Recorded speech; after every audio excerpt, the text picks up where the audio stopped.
अस्सलाम वालेकुम नाज़रीन, आज का सच के साथ मैं हूं नदीम हुसैन। वज़ीर आज़म इमरान ख़ान इस बात पर कन्विंस्ड हैं कि मईशत जो है वो दुरुस्त सिमत में गामज़न है।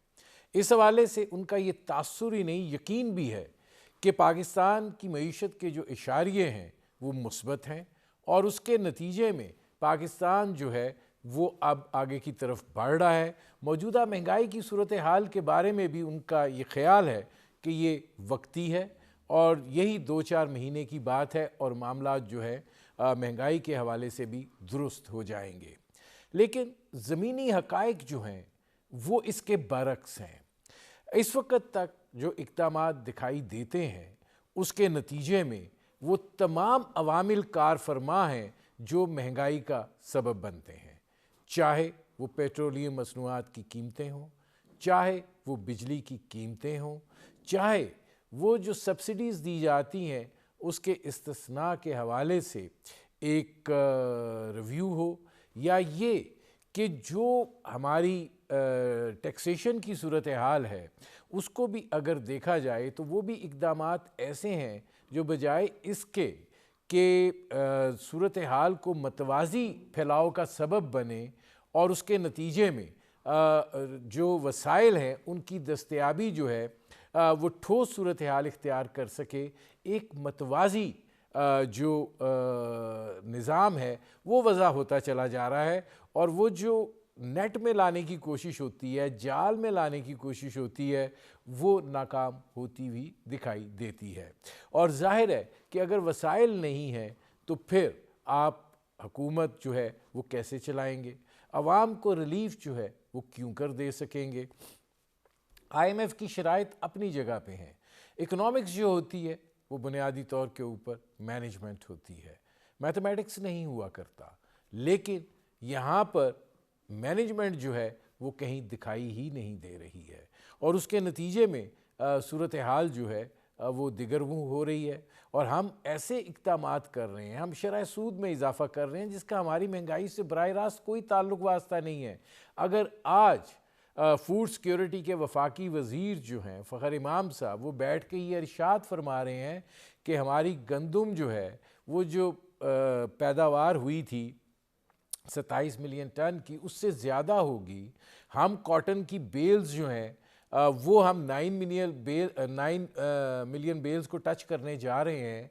हमारा चावल जो है हमारे पास हमारे इस्तेमाल की ज़रूरत से कहीं ज़्यादा है, हम उसको बरामद कर सकते हैं और हम उससे एक बहुत बड़ा ज़र मुबादला का ज़रिया जो है वो बन सकते हैं। तो फिर ये सारे अवामिल जो हैं ये बुनियादी तौर पर दिखाई क्यों नहीं देते हैं। ये वो सूरत हाल है जिस पर करेंगे बात। मेरे आज की मेहमान शख्सियत जो हैं वो पाकिस्तान के टैक्सेशन के निज़ाम को उनसे ज़्यादा बेहतर कोई नहीं समझता। बैनुल-अक़वामी सतह के ऊपर हालात वाक़यात जो हैं वो उनके टिप्स पर हैं। वो FBR के चेयरमैन भी रहे हैं और अंदरूनी तौर पर सूरत हाल को जानते भी हैं और वो इन हालात वाक़यात के हवाले से एक अपनी सोच और फ़िक्र जो है वो भी रखते हैं। मेरे आज के मेहमान साबिक़ चेयरमैन FBR शब्बर ज़ैदी साहब। शब्बर ज़ैदी साहब, ये फरमाइएगा कि ज़रा यहाँ से शुरू करते हैं पहले तो, क्योंकि ये बुनियादी तौर पे एक अवामी मसला है और ये बात कही जाती है जब भी शरह सूद में इजाफ़ा होता है तो स्टेट बैंक के गवर्नर की तरफ से ये इंदिया दिया जाता है कि जनाब ये इन्फ्लेशन को कंट्रोल करने का टूल है। किताबी सतह तक तो बिल्कुल ठीक है और जिन ममालिक के अंदर इसका बराह रास्त ताल्लुक़ सारिफ से है वहाँ भी ये दुरुस्त होगा। आपको क्या लगता है कि हम इस तरह के इक़दामात करके जो किताबी हैं, जो बाहर के ममालिक में फिट इन हो सकते हैं, हम खुद अपनी गर्दन में फंदा टाइट करते चले जा रहे हैं? शुक्रिया। अस्सलाम वालेकुम नदीम साहब, आपने मुझे मौका दिया। मैं आपके सवाल का जवाब देने से पहले ये चाहता हूँ कि जो आपने पहला सवाल किया था, पहला ऑब्जर्वेशन दिया था कि इमरान खान साहब ये कहते हैं कि पाकिस्तान के बुनियादी अशारिये जो हैं वो बेहतर हो रहे हैं और ये महंगाई वगैरह जो है ये टेम्परेरी है और ये ओवर द टाइम खत्म हो जाएगी। देखिए नदीम साहब, मैं इमरान साहब की बात से एग्री करता हूँ एक लिहाज से, मगर एक लिहाज से मैं उसको बिल्कुल डिसएग्री करता हूँ। ये इसके दो मुख्तलिफ जाविये हैं। पाकिस्तान में और पाकिस्तानी जैसी मईशत में हमेशा ये इशू रहा है कि पाकिस्तान में जब भी इकोनॉमिक ग्रोथ होती है या कोई पाकिस्तान के मैक्रो इकोनॉमिक इंडिकेटर्स बेहतर होते हैं, तो उसका जो ट्रिकल डाउन इफेक्ट होता है वो आम आदमी पे नहीं जाता और वो कंसंट्रेशन ऑफ वेल्थ में चला जाता है और पाकिस्तान का जो गरीब आदमी है वो गरीब से गरीब तर होता जाता है और अमीर आदमी अमीर से अमीर तर होता जाता है। तो आज भी यही पोजीशन है कि अगर इमरान खान साहब ये कहते हैं कि हमारा इन्फ्लेशन का मसला या इंडिकेटर बेहतर हैं, तो वो बिल्कुल बेहतर हैं उन लोगों के लिए जिनका जो एक मुतवस्सित या उससे आला तबके में ताल्लुक रखते हैं और जो आगे उन चीजों को देख रहे हैं जो डिफरेंट हैं। मगर जो आदमी 50,000 या 25,000 या 30,000 या 40,000 तनख्वाह लेता है और जो गरीब है, जिसके पास जमीन नहीं है, जमींदार नहीं है, उसकी हालत पाकिस्तान में बिल्कुल दगरगू हो चुकी है। अब प्रॉब्लम जो हमारे माशरे में हमेशा आती रही है नदीम साहब, वो ये है, और ये बड़ी बदकिस्मती है पाकिस्तान की, कि ये जो हमारे जो भी हुक्मरान आते हैं पाकिस्तान में, वो हमेशा उनके जो आईज एंड ईयर्स होते हैं उनको वो बातें पहुंचाई जाती हैं जो कि उनको अच्छी लगती हैं और वो बातें उनको नहीं पहुंचाई जाती जो उनको अच्छी नहीं लगती। और आहिस्ता आहिस्ता वो जो हुक्मरान होता है वो आवाम से दूर होता जाता है और फिर वो ये परसेप्शन देता है कि सब कुछ अच्छा है, जबकि सब कुछ अच्छा नहीं नहीं है। होता। अच्छा, इसमें पाकिस्तान शबर में जैदी आज साहब, सब आपने कुछ चूंकि बात की है 50,000 30,000 मतवस्त तबके की, गुजारिश ये है कि आपको दिखाई नहीं देता कि जो मतवस्त तबका है वो आप गुर्बत की सतह की लाइन तक पहुंच चुका है। आप अगर ऑन एवरेज देखें तो पाकिस्तान के अंदर जो नौकरी पेशा लोग हैं या महदूद आमदन वाले लोग हैं, कितनों की तनख्वाह जो है वो 50,000 से 75,000 के दरमियान है। और अगर है मैं भी, वही बात कर रहा था ना आपसे।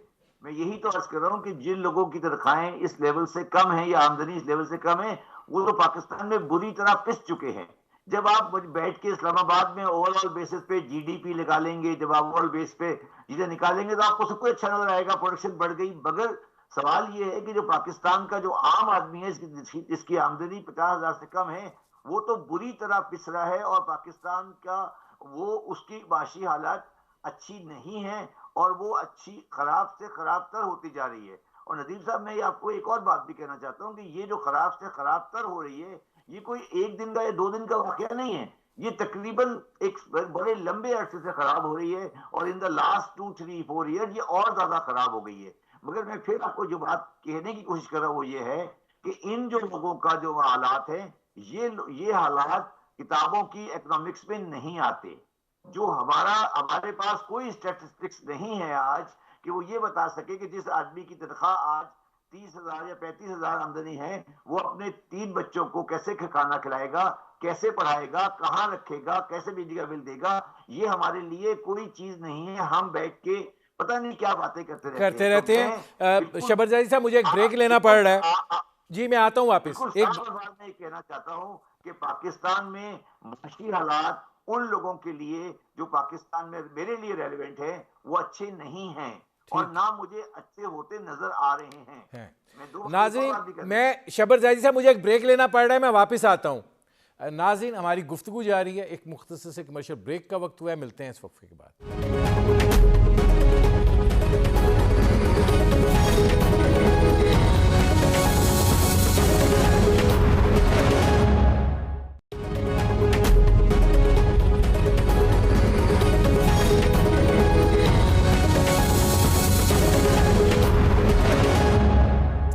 Welcome back. नाज़रीन, मेरे आज के मेहमान साबिक चेयरमैन FPR शबर जैदी साहब, उनसे हमारी गुफ्तगू जारी है।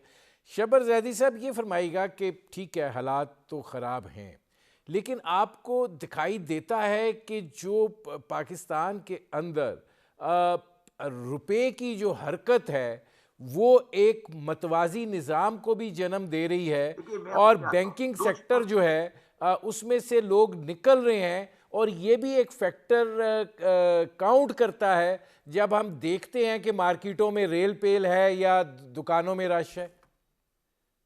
देखिए, बात ये नहीं है, थोड़ी सी फिर वो वाली बात है। देखिए, जो मार्केटों में रश है और दुकानों में रेल पेल है, देखिए मुझे बताइए ना, 22 करोड़ का मुल्क है, जो दुकानों में रेल पेल है वो भी उन्हीं लोगों की जिनकी जेब में पैसे हैं सर। मैं तो मेरी बात को समझने की कोशिश करें, जिनके पास पैसे नहीं है वो बेचारे तो मार्केट में जाते ही नहीं है, उनके पास तो हिम्मत ही नहीं है मार्केटों में जाने की। ये जो आपको रेल पेल नजर आ रही है, ये सिर्फ 1-2 करोड़ लोग हैं पाकिस्तान में जो आगे पीछे खेल रहे हैं। पाकिस्तान का 18 से 20 करोड़ आदमी पाकिस्तान में मेरे हिसाब से नदीम साहब पिछले तकरीबन 30 से 40 साल से बुरी तरह पिस रहा है। इसके लिए इसका कोई वाली वारिस नहीं है। मैं जो बात कहना चाहता हूं वो ये है कि पाकिस्तान की मईशत को, जिस तरह आप, अब मैं दूसरी सवाल पे आता हूं, पाकिस्तान की मईशत को अगर आपने किताबी उसूलों पे चलाया तो ये माशरा तबाही की तरफ चला जाएगा और आपको कोई बहुत बड़ा कदम उठाना पड़ेगा। आज पाकिस्तान का जो माशरा है वो बिल्कुल टोटली दो तबकों में बढ़ चुका है। एक तबका आपको नजर आता है कि रेस्टोरेंट में बहुत रश है, आपको नजर आता है कि शादियों में बड़ा खाने हो रहे हैं, मगर वो लोग हैं जो लोग एक सतह से ऊपर हैं। मैं बिल्कुल साफ बात करता हूँ, जो मेरा जो लिविंग स्टैंडर्ड है वो तो उस पर तो मुझे शायद इन्फ्लेशन की कोई तकलीफ नहीं है, मगर जो मेरा ड्राइवर है या मेरा जो कुक है या मेरे घर में जो काम करती है खातून, उनके लिए जिंदगी इतनी मुश्किल हो चुकी है कि अब वो लोग एक अजीब जगह पहुंच चुके हैं और वो लोग पाकिस्तान में अक्सरियत में हैं। मैं जो बात आपको करने की कोशिश कर रहा हूं वो ये है कि पाकिस्तान के हुक्मरान और पाकिस्तान के मईशतदान, जिनको मैं किताबी मईशतदान कहता हूं, वो इन लोगों के लिए कोई चीज नहीं सोचते। वो अपनी किताबों में बैठकर इंडिकेटर्स लगाते रहते हैं और वो गलत है। मैंने इसीलिए आपने देखा होगा आज एक आर्टिकल लिखा है, मैंने 2 आर्टिकल लिखे हैं पिछले हफ्ते में। एक आर्टिकल मैंने लिखा है, उसका नाम है rich people poor country. Pakistan वो मुल्क है जिसमें इतनी दौलत है, अगर आप उन लोगों में तबकों में घूमें, कि आपको लगता है कि आप किसी बहुत अमीर मुल्क में बैठे हुए हैं। तो वो आवाम का कुछ तबका निहायत अमीर है और कुछ तबका निहायत गरीब है, गरीब है। और अब कुछ लोगों के शबरज़ैदी पास साहब, ये बात दुरुस्त है, लेकिन आप ये फरमाइएगा कि मतलब आप टैक्सेशन के महकमे के सरबराह रहे हैं, अब जब ये मिनी बजट की बात होती है या इस्तिस्ना ख़त्म करने की बात होती है, ये जो वसाइल का हमें एक कमी का एक रुझान पैदा हो गया है और हमें अपने अखराजात के लिए ये जो हमारी झोली फैली हुई है और अब समझ में नहीं आती कि दामन का कोई हिस्सा बच गया कि नहीं कर्ज लेने से, ये वजह क्या है? कि मतलब आप वहाँ बैठे हैं, आपने देखा है सूरत हाल को? देखिए बात यह ना कि पाकिस्तान में जो टैक्स का निजाम है वो ग्रास रूट पे जा ही नहीं सका है ना जी, हमारी नाकामी है ये। और मैंने इसी तरह जैसा आज मेरे आर्टिकल पढ़े, हमारे पास एक तकरीबन 40 से 50% तक हमारी कैश इकोनॉमी चली गई है और गवर्नमेंट के पास, किसी भी स्टेट के पास वो रिट नहीं है कि वो दुकानदारों को और उन लोगों को जो टैक्स नहीं देते उनको अपनी सिस्टम में लेकर आए। तो गवर्नमेंट की रेट खत्म हो गई है इस मुल्क के अंदर टैक्स लेने की। तो वो रेट जब खत्म हो गई है तो फिर आपके रिसोर्सेज 5-6 हजार 5,000 बिलियन के आसपास हैं, जो कि 12,000 होने चाहिए। तो वो अगर या तो आप रेट कायम करें, मगर तमाम गवर्नमेंटें शटर पावर से डरती हैं, तमाम गवर्नमेंटें माफिया से डरती हैं, तमाम गवर्नमेंटें अपने, देखिए मैं वापस उसी बात पे आता हूं। देखिए नदीम साहब, आपके आसपास कौन लोग बैठे हैं? मुझे ये बताइए, मुझे आप सारे आज जाके बताइए कि पाकिस्तान के जितने भी एमएनए हैं, आज पाकिस्तान के जितने भी सेनेट के मेंबर हैं, उनमें से कोई भी आदमी ऐसा है जो गरीब तबके से उठ के आया हो? वो तमाम लोग तो उस दुनिया में रहते ही नहीं है ना, उनका कोई ताल्लुक ही नहीं उस दुनिया के साथ जो असल दुनिया है। कोई आदमी भी ऐसा नहीं है, मैंने आता नहीं देखा जिसके पास बड़ी सी गाड़ी नहीं हो। जब मैं एफबीआर में चेयरमैन था तो मेरे कमरे की खिड़की के सामने नेशनल असेंबली की बिल्डिंग थी, उस पे मैंने कोई एमएनए आज तक किसी छोटी गाड़ी में आता हुआ नहीं देखा। तो आप मुझे ये समझा दें कि वो लोग जो बड़ी बड़ी गाड़ियों में आ रहे हैं, वो उनको क्या ताल्लुक है अवाम के साथ, या आपके साथ टीवी में बैठ के बातें करते हैं कि जी ये अवाम का महंगाई महंगाई महंगाई। उनके उस घर के जिस जगह वो बैठे हुए हैं उसके पीछे का डेकोरेशन दिखे ना, वो किस लेवल का होता है। जो लोगों की महंगाई की बातें कर रहे हैं, तो सर ये नदीम साहब, ये जो बातें आप और हम ये जो बातें करते हैं, इनमें कोई सच्चाई नहीं है, मुनाफिक हैं ये लोग, मुनाफिक है ये। इनको इनको पता है कि हम गरीबों की बात नहीं कर रहे। देखिए बात ये है कि मईशत जो होती है मुल्क की, वो उसके 2 फैक्टर होते हैं। एक होता है जो मैं बैठ के ओवरऑल इंडिकेटर लगाता हूं, मेरे लिए वो इररेलेवेंट है। अगर पाकिस्तान फॉर एग्जांपल अगर पाकिस्तान अगले साल 5% की जगह पर 8% ग्रोथ कर लेता है, मुझे कोई फर्क नहीं पड़ता अगर मेरा गरीब तबके की डिस्पोजेबल इनकम नहीं बढ़ती। अब अगर नहीं, मुझे आप ये कह रहे हैं इसमें शब्बर जैदी साहब ये फरमाइएगा कि अगर ग्रोथ होती है तो उसका ट्रिकल डाउन इम्पैक्ट तो आना चाहिए ना। ग्रोथ की वजूहात हैं, ग्रोथ की वजूहात में आपका सनती शोबा है, ग्रोथ की वजूहात में आपका ज़रई शोबा है, ग्रोथ की वजूहात में आपका सर्विसेज सेक्टर है, तो उसका ट्रिकल डाउन इम्पैक्ट तो आना चाहिए।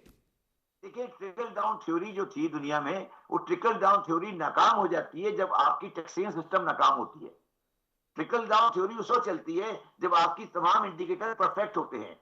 ट्रिकल डाउन नहीं चल रहा है दुनिया में, खुद ही लोगों ने एक्सेप्ट कर लिया है कि ट्रिकल डाउन थ्योरी नाकाम हो चुकी है। ये जो इंग्लिश की टर्म है कि जी जब आप ग्रोथ होगी तो नीचे पब्लिक में चला जाएगा, ये नहीं है। अमेरिका में पिछले पिछले 100 साल में निहायत इंप्रूवमेंट ग्रोथ हुई है इन द लास्ट 100 ईयर्स। मगर उस दौरान में जो गरीब और अमीर का फर्क है वो बेताशा बढ़ चुका है। आज अमेरिका में गरीब की इकोनॉमी से इशू है।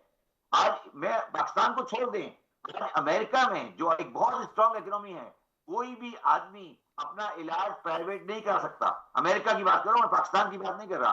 और हम पाकिस्तान में वो बदकिस्मत लोग हैं जो इतनी गुर्बत के बाद लोगों को कहते हैं कि अपना इलाज प्राइवेट कराओ। तो ये निजाम तो अल्लाह ताला के निजाम के खिलाफ चल रहा है। ये तो तबाही की तरफ जाएगा ही जाएगा। आप मेरी बात को समझें, अमेरिका में आज भी कोई मेडिकल सर्विस किसी बंदे के पास इतनी ताकत नहीं है आम आदमी के पास कि वो मेडिकल सर्विस प्राइवेटली करा सके, और वो सारी सर्विस गवर्नमेंट कराती है। तो आप मुझे बताएं, वो तो गवर्नमेंट से करा रहे हैं और हम ये नालायक बंदे यहाँ बैठ के पाकिस्तान में गरीबों को जो बेचारे 50,000 कमा रहे हैं उनको बोल रहे हैं तुम प्राइवेट डॉक्टरों से इलाज कराओ। ये वो जुल्म है, ये वो माशरती जुल्म है नदीम साहब, जिसकी वजह से अल्लाह की रहमत हमारे पास आ ही नहीं सकती कभी। हम अल्लाह की नहीं, रहमत से दूर हैं। अब शब्बर जैदी साहब ये फरमाइएगा समझे ना मेरी कि बात का मैं नहीं, क्या कह शब्बर रहा हूं? जैदी साहब, ये फरमाइएगा कि जब आप ये बात कर रहे हैं तो ये जो एक मतवाजी देखें, मतवाजी तरीक़ाकार भी तो हम ही चला रहे हैं ना। अगर कैश इकॉनमी 50% पे पहुंच गई है, हम पहले पैरेलल इकॉनमी की बात करते थे और उसको अपनी जो हमारी अभी भी करता हूं, अभी भी कर रहा हूं। डॉक्यूमेंटेड इकॉनमी है उससे बड़ा करार देते थे। जब ये सूरत हाल हो तो फिर इसमें से आप कैसे निकाल सकते हैं इस तरह के इक़दाम कि जो बेहतर कर सकें हालात वाक़यात को? सर, इसमें से निकालने के लिए दो काम करने पड़ेंगे। पहले तो पुरानी जितनी भी किताबें इकोनॉमिक्स की उनको साइड पे रखें, ठीक है। और दूसरी बात फिर ये करें कि जो एक आम आदमी है, जिसका जो पाकिस्तान का आम शहरी है, उसका बजट बनाना शुरू करें रिवर्स में कि जी आप बताएं कि जी आपको क्या चीज, किस चीज के लिए आपको चलना है। मेरी बात को थोड़ा समझें।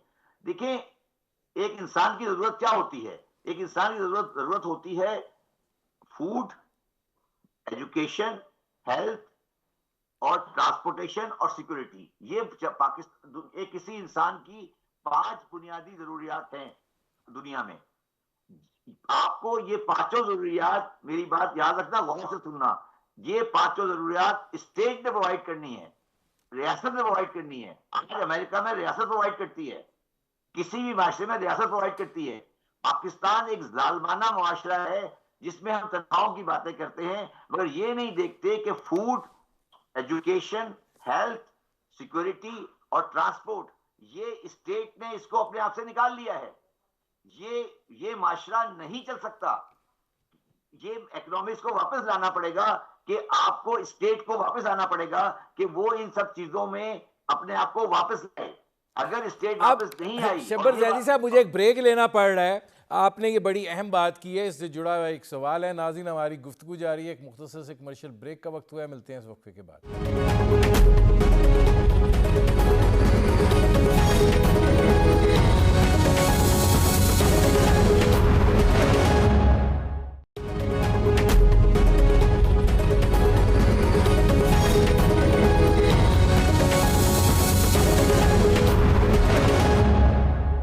वेलकम बैक नाज़रीन। मेरे आज के मेहमान साबिक चेयरमैन FBI शब्बर जैदी, उनसे हमारी गुफ्तगू जारी है। शब्बर जैदी साहब, आपने 5 अवामिल गिनवा दिए और कहा कि रियासत को उसकी तरफ वापस आना पड़ेगा।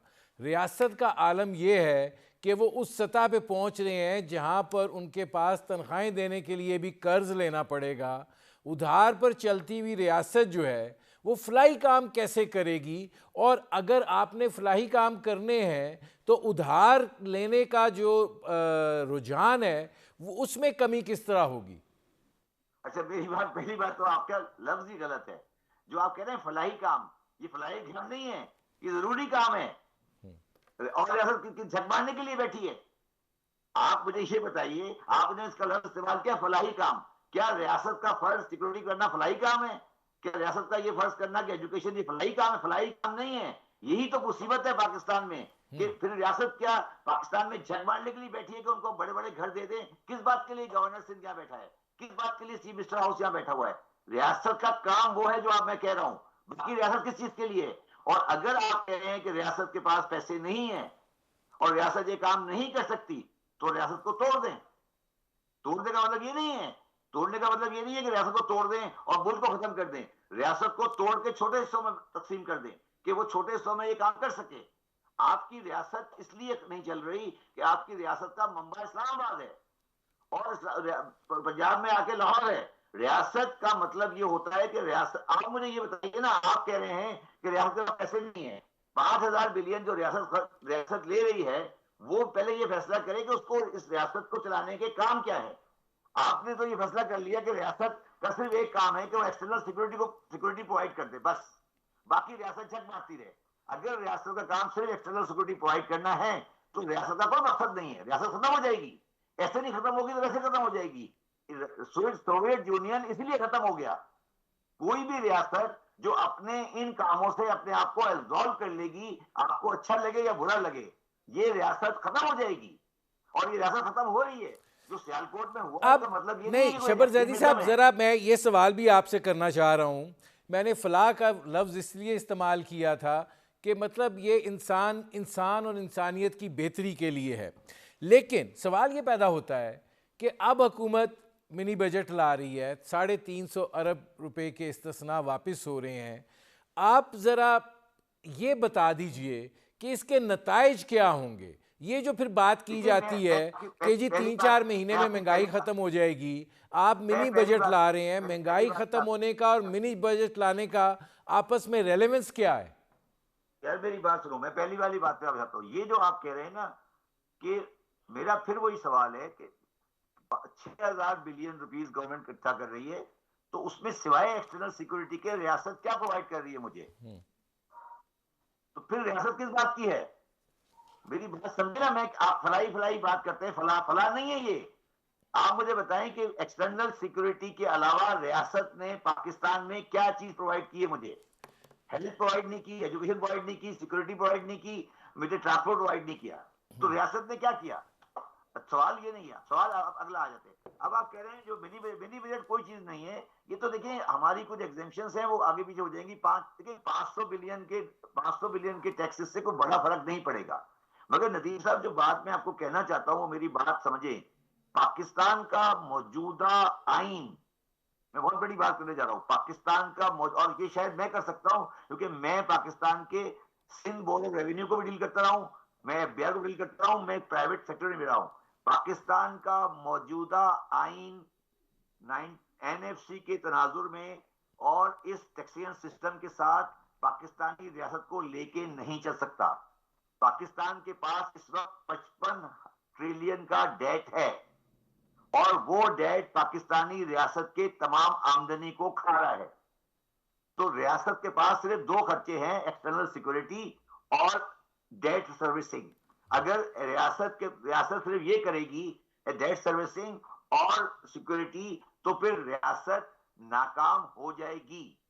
ये एक हकीकत है। इसको आप लोग मीडिया वाले शर्माते हैं कहते हुए कि ये रियासत नाकामी की तरफ जा रही है।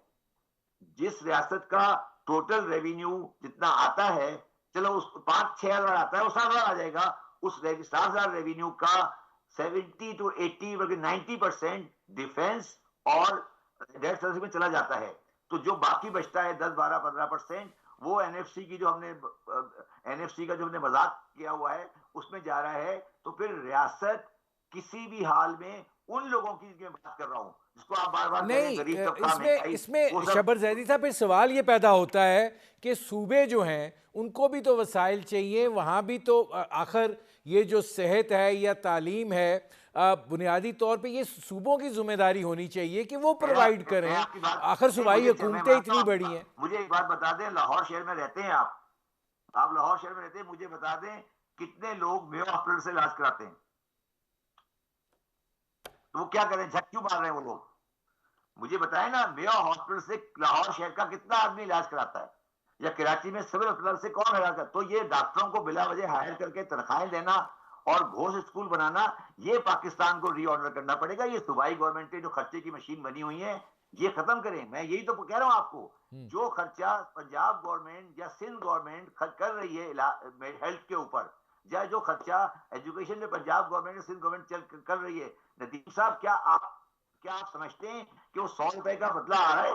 ये है मसला पाकिस्तान का मसला ये नहीं, है। तो फिर शबर रजी साहब क्या जाए? आप तो ये कह रहे हैं कि रीवैम्प कर दें सारी सूरत हाल को, और फौरन सूबों को तोड़ दिया जाए, और या तो यूनिटी गवर्नमेंट लाई जाए, एक पूरा पाकिस्तान एक कंट्री हो, या फिर इसके अंदर 12 सूबे हों। ये नहीं हो सकता। ये जो आज आपने चलाया हुआ है, ये जो आज आप जिस तरह मुल्क चला रहे हैं, आप बताएं ना मुझे, मैं अगले साल का बजट कैसे बनाऊंगा? मेरा 55 ट्रिलियन का डेट है इस वक्त, 55 ट्रिलियन का डेट है पाकिस्तान के ऊपर, 55,000 बिलियन का डेट है पाकिस्तान के ऊपर, और डिफेंस का खर्चा हमारा एक फिक्स्ड है। तो मुझे ये बताएं कि 2 खर्चे लेने के बाद आप मुझे बता दें कौन माइकल लाल पाकिस्तान का बजट बनाने को तैयार है?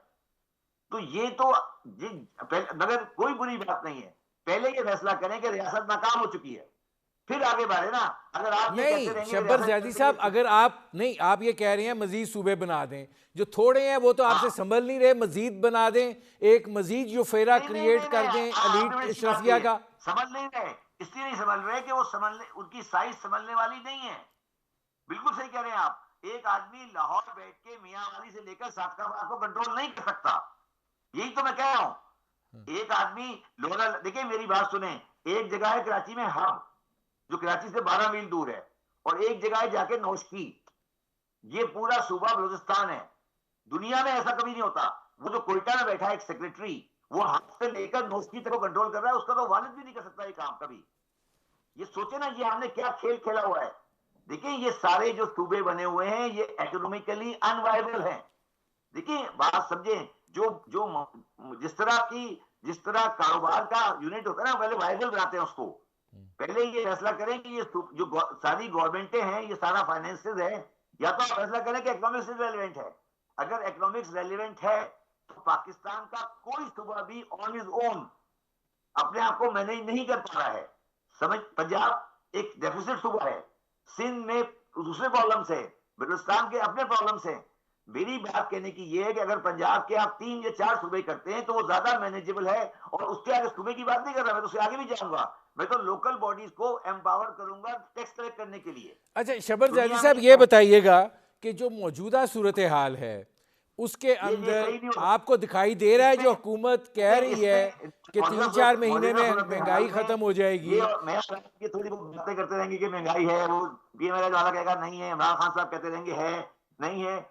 जो मैं आज आपकी बात में कह रहा हूं, ये बात आप आज लिख लीजिएगा। ये बात 2-3 साल बाद सारे पाकिस्तान कहेगा, क्योंकि इंडिया जो था, जब इंडिया आजाद हुआ था, उसमें 12-15 सूबे थे, आज उसके अंदर 23 सूबे हैं। उनकी मैनेजमेंट बेहतर हुई है। दुनिया में हर जगह ये फैसला हुआ है कि जहां भी आप एडमिनिस्ट्रेशन यूनिट को छोटा करते हैं, उसकी मैनेजमेंट बेहतर हो जाती है। अब आपने पाकिस्तान में 47 से लेकर आज तक कोई सूबा नहीं बनाया है। तो जब तक आप इंडिया में 23 सूबे बने, उन्होंने अपने हर सूबे को तोड़ दिया है। तो आपका जो पंजाब है, इंडिया के पंजाब के अंदर 3 सूबे हैं, हरियाणा, पंजाब और हिमाचल प्रदेश। तो ये नहीं हो सकता कि आप मुझे ये कह रहे हैं कि एक बंदा मियांवाली से लेकर और सादकाबाद तक कंट्रोल कर सकता है, सेक्रेटरी लाहौर में बैठा हुआ सेक्शन ऑफिसर। ये नहीं हो सकता। ठीक है, मतलब ये आप शबर ज़ैदी साहब गवर्नेंस की बात कर रहे हैं, इस पे और भी बहुत सी गुफ्तगू हो सकती थी, लेकिन मेरे प्रोग्राम का वक्त खत्म हो रहा है।